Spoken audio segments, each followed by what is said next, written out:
자, 이번 주 하나님의 말씀을 이제 전하도록 하겠습니다. 오늘은 복음서 강의 81번째 시간입니다.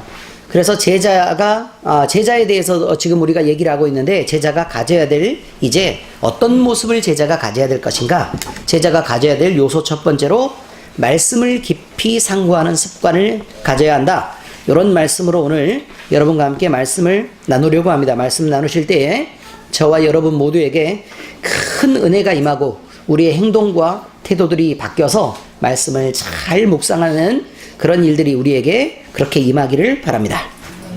자, 오늘 성경 말씀은 그렇습니다. 예수님이 이제 쭉 돌아다니십니다. 공생애를 살고 있는 예수님이 여기도 가시고 저기도 가시고, 특히 갈릴리 쪽을 이렇게 많이 가셔서 그 주변들을 이렇게 다니시면서 병자도 치료하시고, 또 그 아픈 사람도 치료하고, 또 죽은 자도 살리시고, 귀신 들린 자에게 귀신을 쫓아내고, 이렇게 또 마음에 답답한 자들은 그 마음 속에 위로를 얻고, 또 외로운 자들은 또 힘이 되는 그런 예수님이 직접 친구가 되어주시는 일들을 쭉 이렇게 했다. 이런 겁니다. 그런데 예수님이 가시는 곳마다 늘 이런 기적들이 넘쳐났고, 그래서 사람들은 환호하고 놀랐습니다. 그래서 그 예수님이 가는 곳에 그런 기적이 일어났어? 그럼 나도 가서 봐야지 라고 얘기해서 사람들이 막 많은 도시락을 쌌는지는 모르지만 어쨌든 이게 빵 조가리를 떡을 만들고, 그 다음에 물고기 이 몇 마리를 이렇게 도시락을 싸가지고 이렇게 다니는 것으로 지금 보입니다.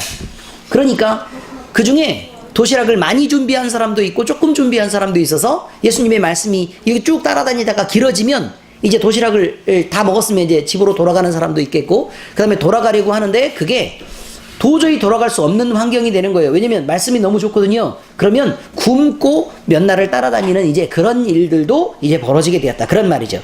그런데요, 이런 기적들이 날마다 막 이렇게 벌어지고 그럴 때 사람들은 무엇을 주목했는지 사실 우리는 잘 모릅니다. 왜냐면 그때를 살았던 게 아니니까.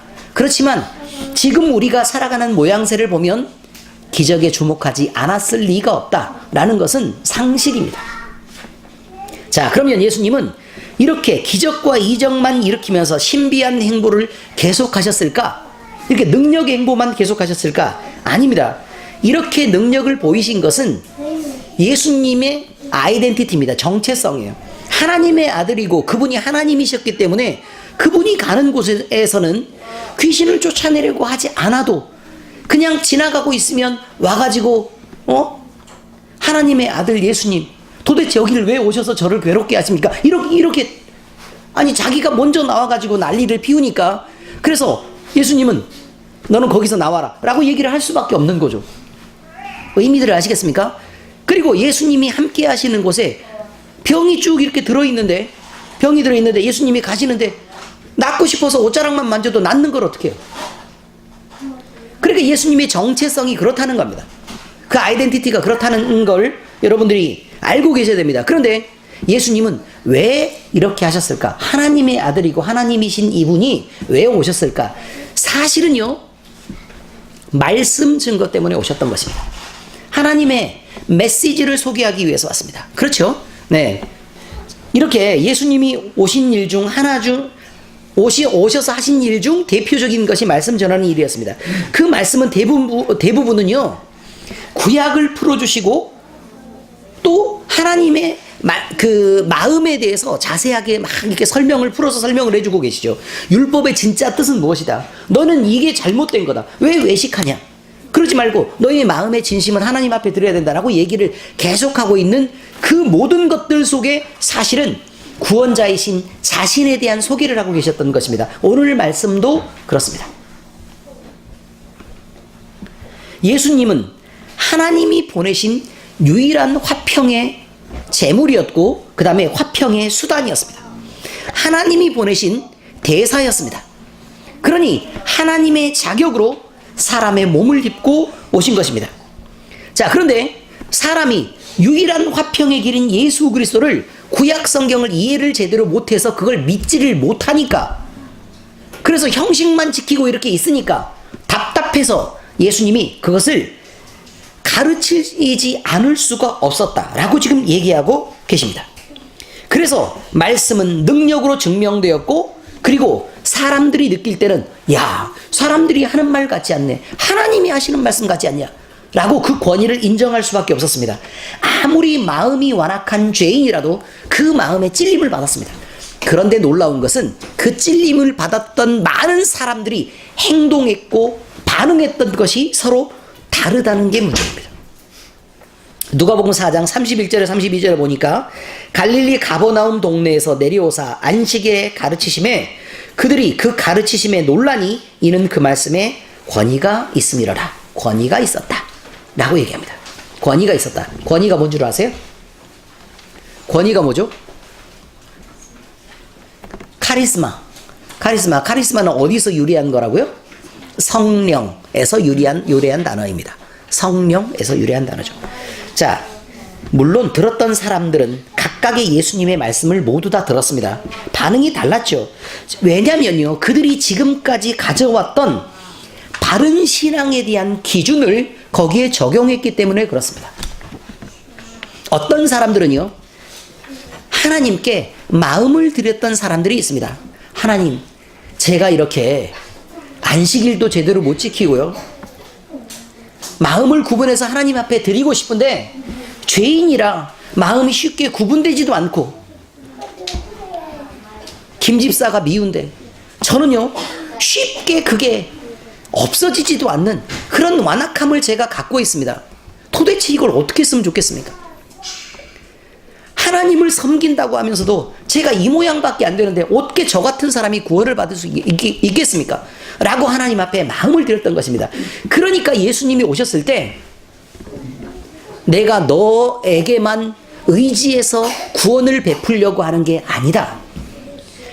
예수 그리스도를 너에게 보내서 너를 구원하려고 하는 거다 라는 것을 믿고 인정하게 되는 마음을 주셨던 것입니다. 그러나 반면 어떤 사람들은 나는 율법을 완전히 잘 지키고 있고 율법에서 나는 벗어난 적이 없는데 이 정도면 하나님 완벽하지 않습니까?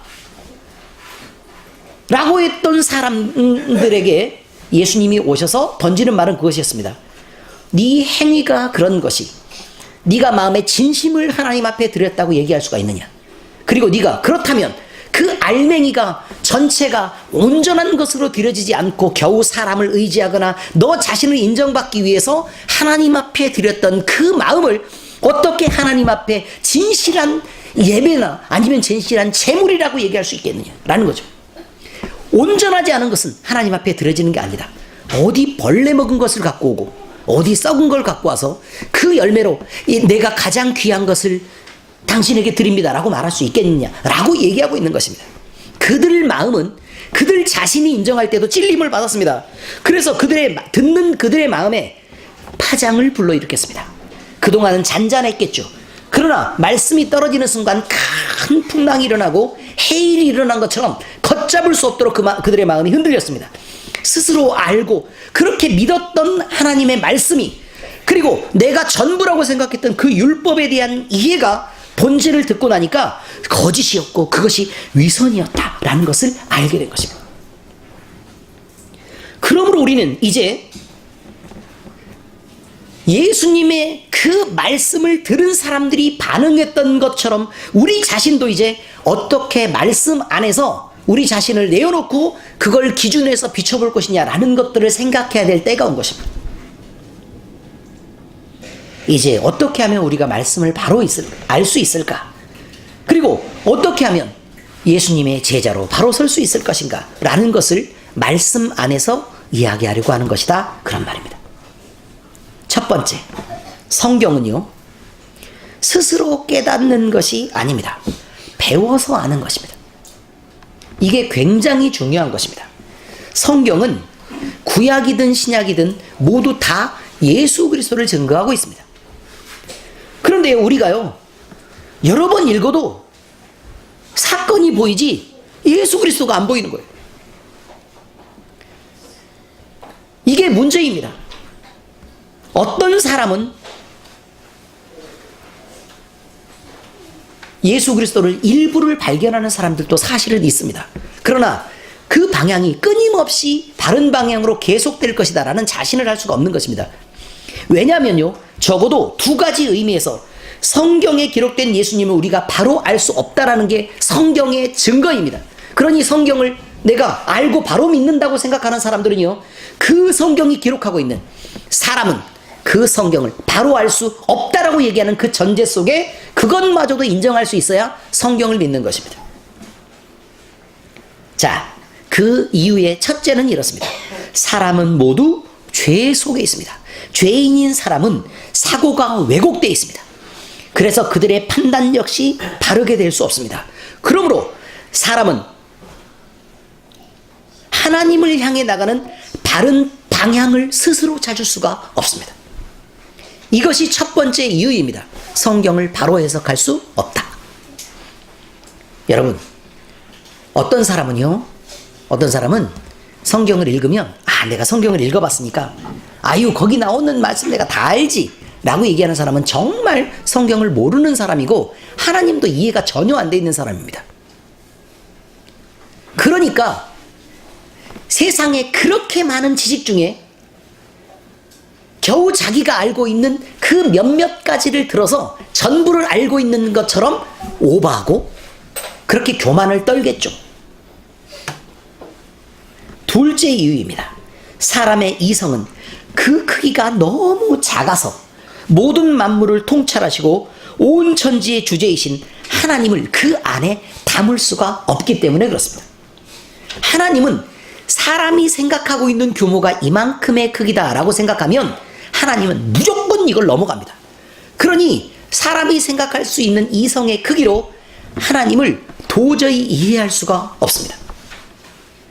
이것이 모든 철학의 역사 속에서 얘기했던 내용입니다. 칸트의 순수 이성의 비판을 아시죠? 물론 다 잘 모를 수도 있지만 순수 이성의 비판이란 뜻이 뭐죠? 절대자이신 하나님, 다시 말해서 진리를 사람에게 조명하여도, 이게 비춰주어도 이 말이죠. 그 진리가 자기에게 다가와도 사람의 이성은 그것을 진리라고 확인할 만한 능력도 없고, 그 다음에 그것이 진리라고 해도 그 규모를 감당할 수 있는 이성의 크기를 갖고 있지 않다. 이게 순수 이성의 비판입니다. 그러므로 사람은 하나님을 이해할 수 없다. 결론입니다. 그러므로 사람은 그 누구라도 예외 없이 성령 하나님의 도우심과 오랫동안 성경을 쌓아오고 또 하나님의 특별 계시에 의해서 하나님이 가르치시고 가르쳤던 그 지식을 쌓아서 왔던 그 하나님의 본질에 대한 그 가르침 없이는 하나님을 이해할 수가 없는 것입니다. 거기 글씨에 가르침이라고 나와 있는데 가르침이 맞습니다. 완전히 오해가 생길 수 있는 단어니까 제가 미리 말씀드립니다. 가르침 없이는 하나님을 이해할 수 없습니다. 마태복음 21장 42절에서 43절에 예수께서 이르시되 너희가 성경에 건축자들이 버린 돌이 모퉁이의 머릿돌이 되었나니 이것은 주로 말미암아 된 것이요 우리 눈에 기이하도다 함을 읽어본 일이 없느냐. 그래 여기까지만 얘기하면 이거예요. 구약 성경에 기록이 돼 있다는 거예요. 성경에 건축자들의 버린 돌이 모퉁이의 머릿돌이 되었다라는 말을 이해를 못하고 있다 그 말이에요. 그러니까 주로 말미암아 된 것이다 라고 얘기하니까 하나님으로 말미암아 된 것인데 건축자들의 버린 돌이 왜 모퉁이 돌이 됐다는 거지? 라고 생각해서 그냥 그저 우리 눈에 기이하도다 라고 얘기하고 있다 그 말이에요. 그런데 예수님이 살아계실 때 이렇게 지금 얘기를 하고 있는데요, 이 말을 이해를 못하는 거예요. 완악한 사람들의 마음에 던져진 이 말을 이해를 못하고 있는 거예요. 근데 예수님이 뒤에 말하죠.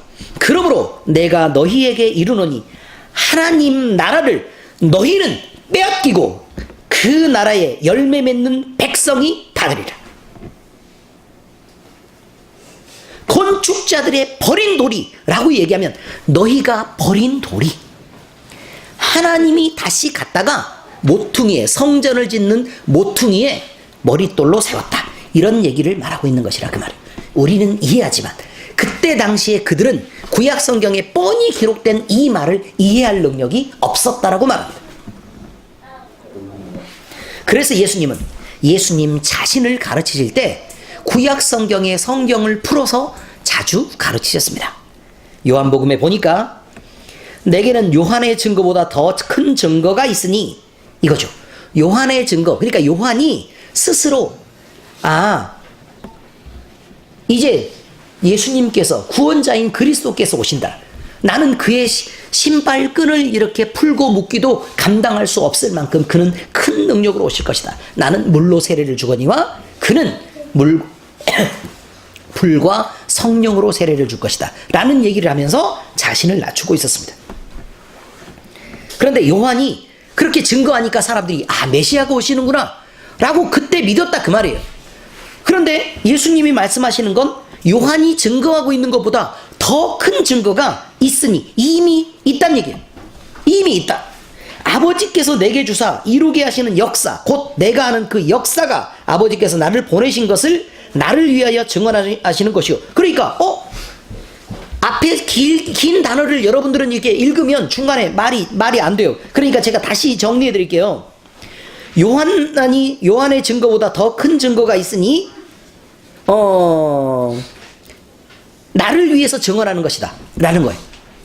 나를 위해서 증언하는 것이다. 앞에 있는 것은 아버지께서 내게 주사 이루게 하신 역사, 곧 내가 하는 그 역사가 아버지께서 나를 보내신 것을 나를 위해서 증언하시는 것이다. 그러니까 나를 보내신 것을 증언하는 것이다 그 말이에요.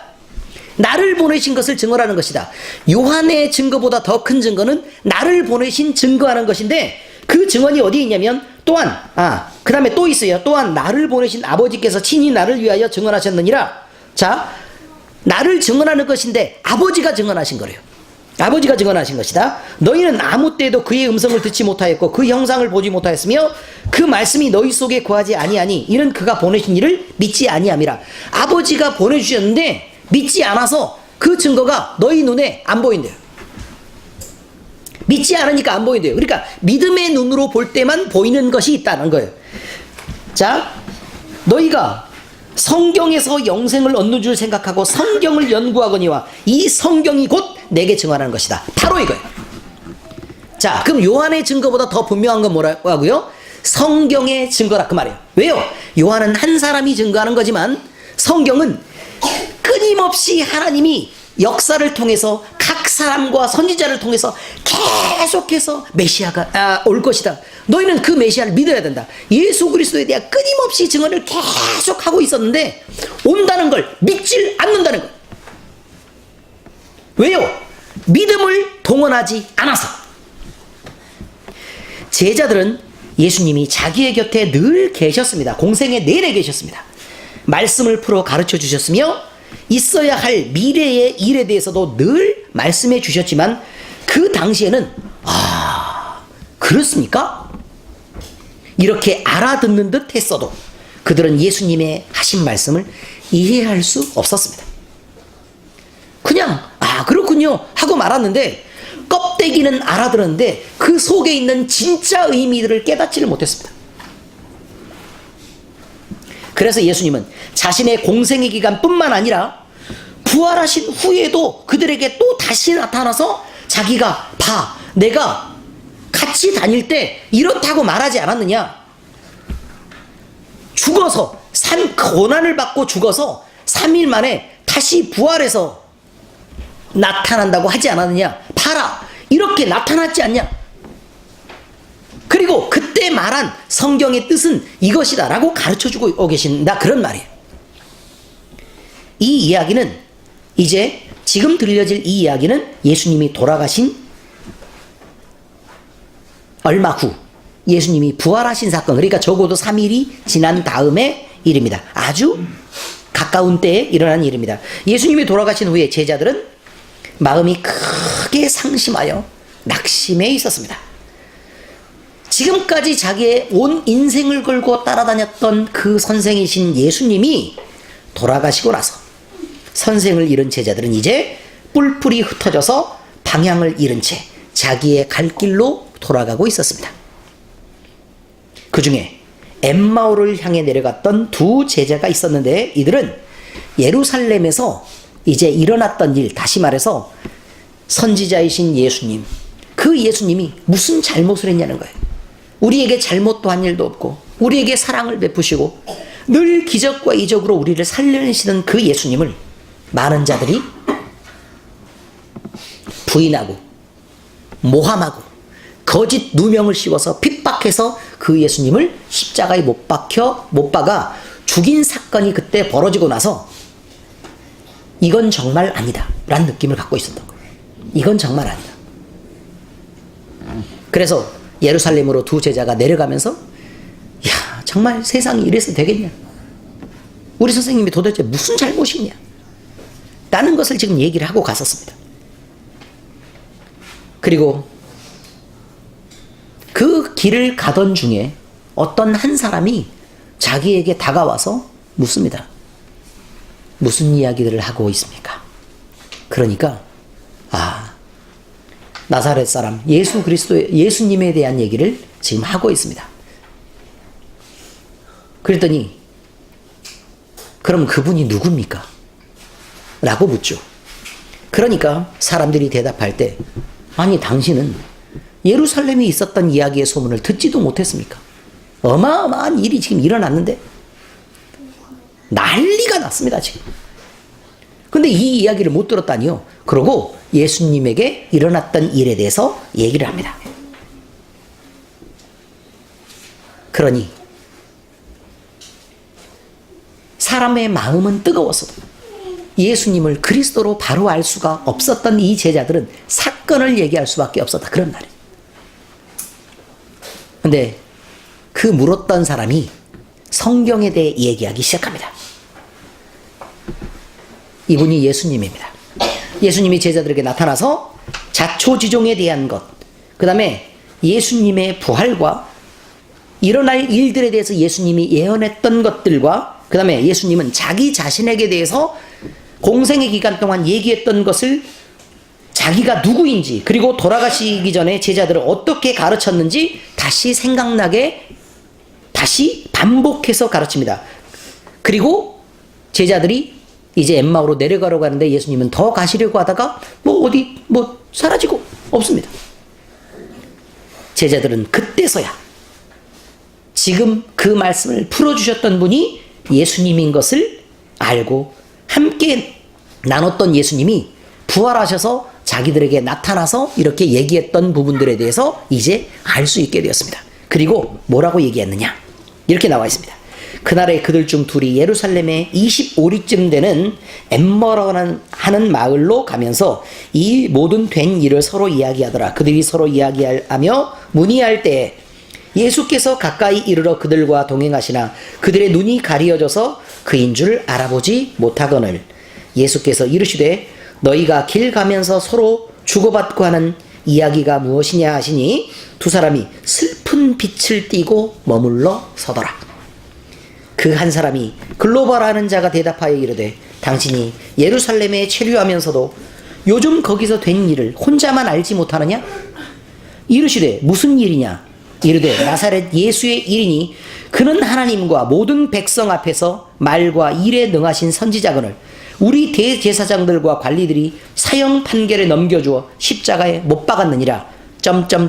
이르시되 미련하고 선지자들이 말한 모든 것을 마음에 더디 믿는 자들이여 그리스도가 이런 고난을 받고 자기의 영광에 들어가야 할 것이 아니냐 하시고 이에 모세와 모든 선지자의 글로 시작하여 모든 성경에 쓴 바 자기에게 관한 것을 자세히 설명하시니라. 여러분, 말씀이 있다고 아는 게 아니란 말입니다. 말씀이 떨어진다고 다 이해할 수 있는 게 아닙니다. 여러분 역시 성경을 읽거나 설교를 들었다고 여러분이 전체를 이해했다고 착각하면 오산입니다. 여러분이 설교 말씀 듣고 다시 듣기 하고 또 다시 듣기 하고들 하시죠? 그럼 이번에 듣는 말씀과 또 다시 들을 때 그 다음에 듣는 말씀이 똑같습니까? 다르죠? 그럼 한 번 더 들어보세요.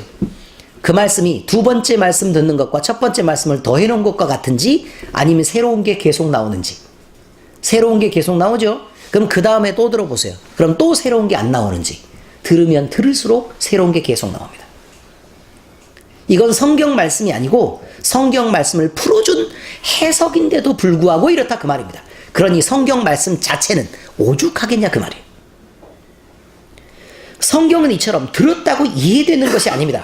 모두 이해되는 것은 아니라 그 말이에요. 일부는 이해가 되겠지만 아무리 많은 것을 알아도 하나님이 주신 믿음을 동원한 눈으로 볼 수 없다면 예수님을 보내신 하나님마저도 또한 우리를 위해 돌아가시고 부활하신 예수님 자체만으로도 그 자체도 왜곡해서 이해하기가 쉽다는 말입니다.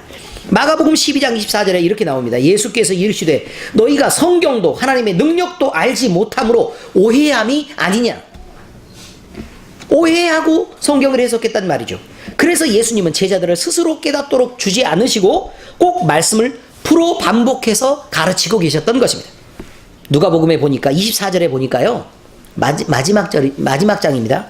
또 이르시되 내가 너희와 함께 있을 때에 너희에게 말한 바 곧 모세의 율법과 선지자의 글과 시편에 나를 가리켜 기록된 모든 것이 이루어져 하리라 한 말이 이것이라 하시고 이에 그들의 마음을 열어 성경을 깨닫게 하시고 라고 되어 있습니다. 부활하신 예수님이 제자들에게 나타나서 성경을 공생의 기간 동안 제자들과 함께 다니면서 쭉 계속 가르쳤다 그 말이에요. 다들 알아듣는 것 같고 마음에 찔림도 받고 뭐 이해도 되고 뭐 여러 가지 별거 다 했습니다. 그런데도 불구하고 온전한 그 중심을 이해하지 못했는데 율법과 다시 말해서 모세의 오경과 선지자의 글과 각종 선지서들과 시편 다시 말해서 여러 가지 시가서에 기록된 나를 가리켜 기록된 모든 것이 이루어져야 하리라 한 말씀에 대한 것을 정확하게 이해할 수 없었기 때문에 예수님이 다시 부활하신 후에 와서 다시 가르치셨다. 그래서 성경을 깨닫게 했다 이 말이에요. 그럼 성경을 깨달았겠어요? 못 깨달았겠어요? 깨달았겠죠. 깨달았겠죠. 예수님이 깨닫게 하셨다라고 얘기했으니까 깨달았겠죠. 전부를 깨달았을까요? 일부를 깨달았을까요? 그렇습니다. 이것마저도 일부입니다. 이것마저도 일부입니다. 그래서 그 마음에 감동된 것으로 이 사람들의 행동을 바꿀 수가 없었습니다. 여전한 두려움에 빠져 있었습니다. 여전히 자기 목숨이 귀했고요. 그래서 여전히 예수님을 권능의 예수님, 온 세상을 다 지배하는 예수님으로 인정하기가 어려웠기 때문에 로마의 칼과 그 다음에 자기 목숨이 먼저 보였던 것입니다. 성령 받은 후에야 비로소 담대해집니다. 왜요? 이 세상에 있는 모든 것보다 하나님은 크시고 권능이 있으시다. 너희가 내 목숨을 거둘 수 있을지언정 하나님의 진리를 막을 수는 없을 것이다. 라는 분명한 믿음이 그들에게 자리 잡기까지는 충분한 시간과 그 다음에 예수님의 가르치심 그리고 깨닫게 하는 것들 그 다음에 성령의 세례 이런 것들이 들어가야만 되는 것이었다. 그런 말이에요. 이렇게 성경은 배워서 하는 것입니다. 누가복음 24장에 그 뒤편 말씀입니다. 그들의 눈이 밝아져 그인 줄 알아보더니 예수는 그들에게 보이지 아니하시는지라 그들이 서로 말하되 길에서 우리에게 말씀하시고 이 엠마오로 가는 제자에게 말한 것입니다. 제자들이 말하는 것입니다. 우리에게 성경을 풀어주실 때 우리 속에서 마음이 뜨겁지 아니하더냐 하고 이렇게 고백하고 있었던 것입니다. 둘째입니다. 성경은 첫째 배워야 하는 것입니다. 둘째는 말씀을 받은 제자는 성경을 배우고 묵상하는 습관을 가져야 합니다. 성경을 읽고 묵상함으로 그 말씀을 이해하면 하나님의 사람으로 온전하게 되며 모든 선한 일을 할 능력을 갖추게 된다라고 성경은 얘기하고 있습니다. 그러므로 제자는 성경을 읽고 묵상하는 습관을 통해 주시는 은혜를 취할 수 있어야 합니다. 사도 바울은 믿음 안에서 디모데를 양육하고 가르쳤습니다. 그가 아들처럼 제자로 양육했던 디모데는 목사가 되었습니다. 자, 이 목사인 디모데에게 바울이 편지를 쓴 것이 디모데 전후서의 말씀인데 디모데 후서의 3장 15절부터 17절 여러분 모두 다 암송하고 있는 구절일 것입니다. 자, 뭐라고 나와 있냐면 또 어려서부터 성경을 알았나니 성경은 능히 너희로 하여금 그리스도 예수 안에서 있는 믿음으로 말미암아 구원에 이르는 지혜가 있게 하느니라. 모든 성경은 하나님의 감동으로 된 것으로 교훈과 책망과 바르게 함과 의로 교육하기에 유익하니. 여기까지만 읽으면 안 된다 그랬어요.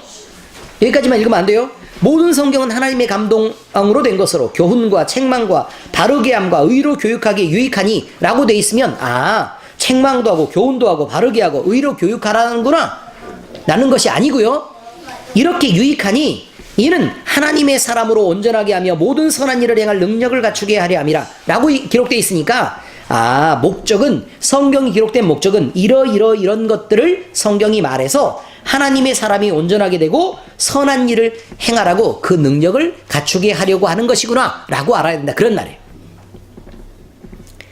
디모데는 그 말씀을 들으면서 자신이 이해하는 성경에 대해서 이 말씀들을 근본으로 삼았을 것입니다. 또한 바울은 여기서 멈추지 않고 모든 성도들에게도 성경이 이처럼 유익하니까 성경을 따라 그 가르침대로 행하라고 권면합니다. 히브리서 3장 15절에 보니까 성경에 일렀으되 오늘 너희가 그의 믿음을 듣거든 경노하시게 하던 것 같이 너희의 마음을 완고하게 하지 말라 하였으니. 자, 뭐라고 돼 있냐면요, 여러분, 하나님이 말씀을 전하는데요, 말씀을 부인하고 거부하고 덤벼듭니다. 그러면 하나님이 어떻게 된다고요? 경노하게 한다, 그 말이에요.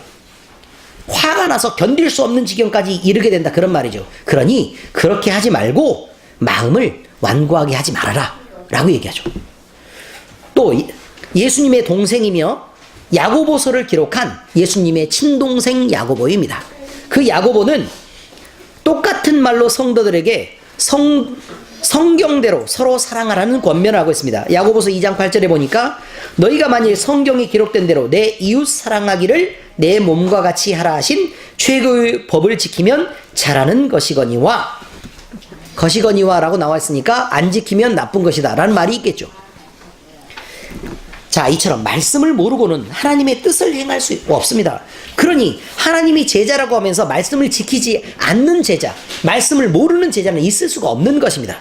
이처럼 성경은 제자가 따라야 할 바람직한 교훈을 주고 있는 것과 동시에 그리스도인으로서 지켜야 될 당연한 의무를 부여하고 있기 때문에 제자가 성경을 읽는 것과 그것을 묵상하는 것은 너무나 당연한 일인 것입니다. 그러므로 제자는 모두 다 성경을 읽고 묵상하는 일을, 그런 습관을 들이는 것을 열심을 다해야 합니다. 첫째는 뭐였죠? 성경은 가르쳐서 하는 것입니다. 둘째요, 제자라면 당연히 성경을 읽고 묵상하는 습관들을 가져야 한다, 그런 말입니다. 자, 셋째입니다. 제자는 성경을 말할 때 바른 것인지 분별할 수 있는 능력을 가져야 합니다. 무조건 열심만 가지고 성경을 이해하는 것이 아니라 그 말입니다. 성경은 바른 것인지 아닌지를 분별하는 게 필요합니다. 자, 그런데 내용이 바른 것인지 아닌지도 분별해야 하지만 뭐도 분별을 해야 되냐면 말씀을 가르치는 그 사람이 참 선지자와 참 선생이냐, 아니면 거기에서 떠나 있고 거짓 선지자, 거짓 선생이 하나님의 말씀을 들고 그냥 바른 것처럼 가르치면서 자기의 이익을 취하려고 하는 것이냐라는 것까지 구분해야 합니다. 두 가지를 구분해야 되죠. 첫째는 뭐라고요? 말씀 자체가 바른 것이냐. 둘째는요, 그 사람이 바른 것이냐라는 것까지 분별해야 된다, 그런 말입니다. 참된 진리 안에 거하는 자는 그 말씀을 지켜 행하는 열매가 있는 자들입니다. 요한일서 2장에 보니까요, 우리가 그의 계명을 지키면 이로써 우리가 그를 아는 줄로 알 것이요. 그러니까 안다라고 말로 얘기하지 말고 그의 계명을 지키면 사람들이 말하지 않아도 예수 그리스도를 아는 사람이구나 라고 안다, 그런 말입니다. 그리고 그를 아노라고 그의 계명을 지키지 아니하는 자는 거짓말하는 자요 진리가 그 속에 있지 아니하되 누구든지 그의 말씀을 지키는 자는 하나님의 사랑이 참으로 그 속에 온전하게 되었나니 이로써 우리가 그의 안에 있는 줄을 아노라, 이런 말이죠. 그의 안에 산다고 하는 자는 그가 행하시는 대로 자기도 행할지니라, 이렇게 말하고 있습니다.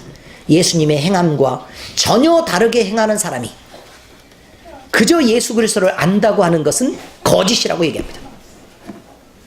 말만 많이 하고 그의 행위에서 진리를 따르지 않는 선생들이 있습니다. 이런 선생들은 예수님의 바른 제자라고 할 수 없을 것입니다. 그가 아무리 바른 말씀을 전한다고 하더라도, 왜냐하면 성경은 다른 것이니까. 행함이 없는 자들에게는 말씀의 능력이 그와 함께 하지 않는 것입니다. 우리는 지혜롭게 말씀은 분별하고 옳지 않으면 서둘러 거기에서 떠나야 합니다. 잘못된 곳에 머무르면 결국 우리의 영혼마저 잘못될 가능성이 있기 때문에 그렇습니다. 아니요, 대부분 잘못됩니다. 이렇게 우리는 예수님의 제자들은 말씀을 배우고 깊이 상고하여 그의 말씀 안에 거하고 그 말씀을 행하는 자들이라는 것을 배웠습니다. 하나님의 은혜가 충만하게 임하고 말씀이 주는 감동이 저와 여러분에게 이렇게 넘쳐나기를 예수 그리스도의 이름으로 축원합니다. 그래서 우리도 성령 안에서 말씀을 즐거워하고 그의 말씀을 기쁘게 받아들이고 그의 말씀을 기쁘게 지켜 행하는 자들이 모두 될 수 있기를 예수님 이름으로 축원합니다. 기도하겠습니다. 하나님 아버지, 오늘 우리는 말씀을 통해 예수님의 제자가 가져야 할 요소로 말씀을 깊게 묵상하는 것에 대하여 배웠습니다. 그리고 분별하고 참 하나님의 말씀인지 아니면 그 말씀을 이용하는 자들인지도 분별하는 것도 배웠습니다. 하나님을 바로 알고 사랑하는 일이 인간이 가진 이성적 한계를 벗어나 우리 스스로 할 수 없는 일임을 알기에 주님의 도우심을 구하며 주의 지혜를 구합니다. 먼저 우리가 말씀을 읽는 자가 되게 하시고 그 말씀을 깊이 묵상하고 생각하고 배움으로 그 뜻을 깨닫게 하시며 바른 배움을 통해 어긋나게 가지 않도록 주의를 기울이게 하시옵소서. 오늘 우리가 들은 말씀을 통해 성령의 능력을 의지하여 예수님의 참 제자로 바로 서게 하시고 말씀을 통해 예수님의 제자로 깊어져 가게 하시옵소서. 우리에게 성령 충만을 주시고 제자의 삶을 살게 하시며 복음을 증거하는 자로 살게 하시옵소서. 우리 모두가 말씀으로 변하며 또 그 말씀을 즐겨 실천하며 서로를 돌아보고 서로를 사랑하고 서로를 아끼고 서로를 섬기는 일을 하게 하시옵소서. 우리를 사랑하시고 우리를 구원하신 우리 주님 예수 그리스도의 이름으로 기도합니다. 아멘.